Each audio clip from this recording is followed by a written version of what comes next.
Hey there, so today we have another review, and this is a fun one. This is Boulevard Kveik IPA. So this is a 9% New England Hazy IPA, and so this is inspired by Kveik yeast and uses, I think, Hornindal, which is a Kveik yeast, and I'll actually do a video talking about Kveik yeast, but pretty much short version is that it's a Norwegian farmhouse ale yeast that is known to be able to rip through and ferment beer very quickly at high temperatures without creating the general off flavors you get from normal yeast that we're generally familiar with. So, and this is a relatively new thing that's happened, sort of gotten popular in the last 2 or 3 years. So yeah, and the reason why I actually picked this up, well, partly because it's Kveik IPA, seems pretty interesting, double IPA.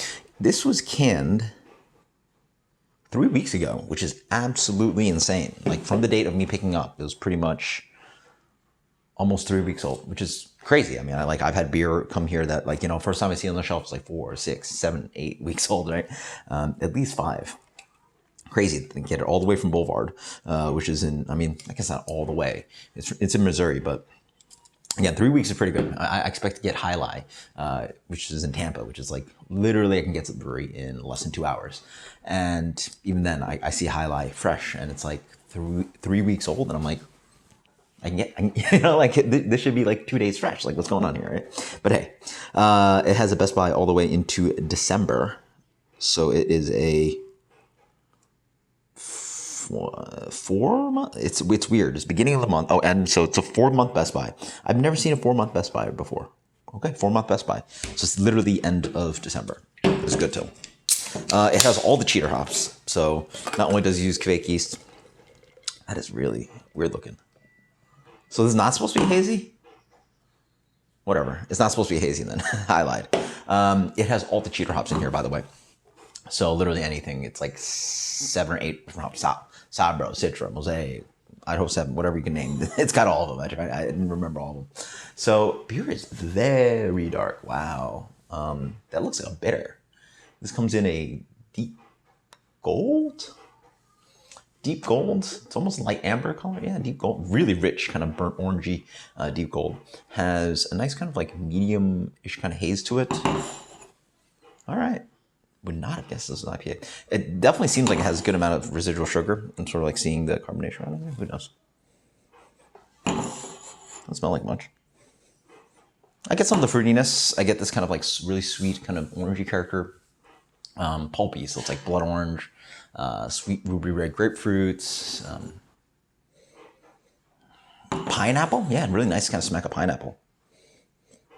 Almost like, yeah. A little bit of like minty character. There's this like a little bit of like green, so it's like a spicy, piney thing going on.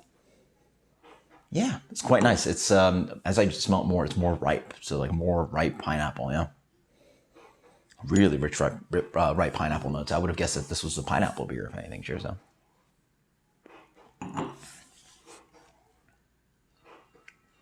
That's 3 weeks fresh. I mean, it's really drinkable for 8%, but man,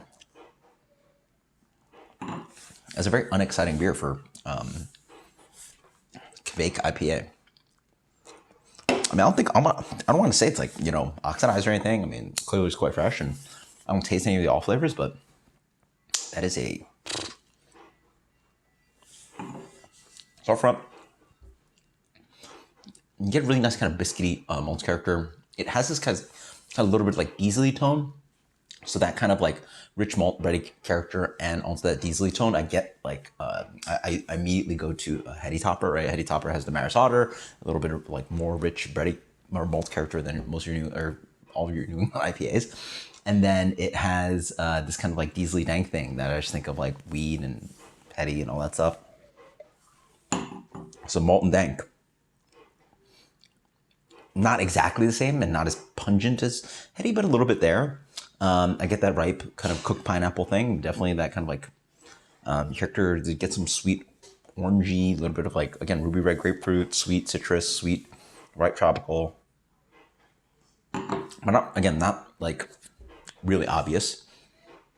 It's really dry, or not really dry. It's got a nice drying quality to it. Alcohol helps clean it up. As you wait more, it's got this lingering kind of like dank bitterness. It's yeah, dank slightly diesely. It is quite malt-driven, surprisingly. And as you're drinking more, it's decently dry. That's it, like decently dry. It's super dangerous for 9%, but just like it just doesn't really do much. Like, you know, like I want, again, IPA. We're talking about hops. Like you really should jump out of the glass and jump on the palate. And you know, I think some people like more balanced hoppy beers, but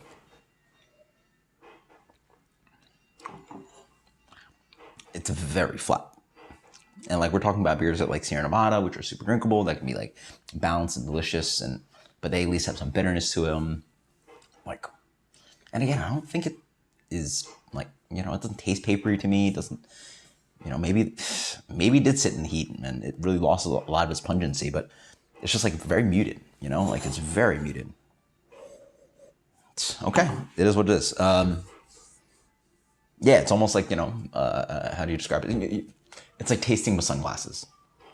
You know, imagine just being out on the beach and instead of like having the nice brightness of the sun, just put on sunglasses and just, that's sort of what this tastes like. It just tastes like a, you know, covered up version of a hoppy beer. And a double IPA, you really should, you know, hit me with some flavor, but. And as you drink it more, it's crazy. As I drink it more, all those really nice, pretty notes that I picked up are really not there. This is just like a dry, hoppy, like biscuity sweet, like double IPA that just doesn't. This guy's 3 weeks fresh. Wow. Okay. Either something's wrong with the beer or this is just really bad. Yeah, as I drink it more, it just doesn't really taste like anything. It's just like, this is some kind of hoppy thing that doesn't really taste hoppy. Like clearly it's supposed to be that. Or it's like, almost like an old British ale that just like came all the way over here. That's supposed to have some more hoppiness to it, but it's a little bit tired and old. I don't know. Let's go with a, I mean, it's drinkable. It's not littered with all flavor, but it just doesn't taste like much at all. 79. Is that good? C+? Yeah, sure. Kveik IPA, Boulevard. Until next time, cheers, guys. Let me know what you think. Let me know if you've had this one, because this guy is really fresh, and I have no clue what this would taste like at the end of the year, and nor do I want to know, because it's already very boring right now. Until next time. Again, it's good, but just very boring. Until next time, cheers, later.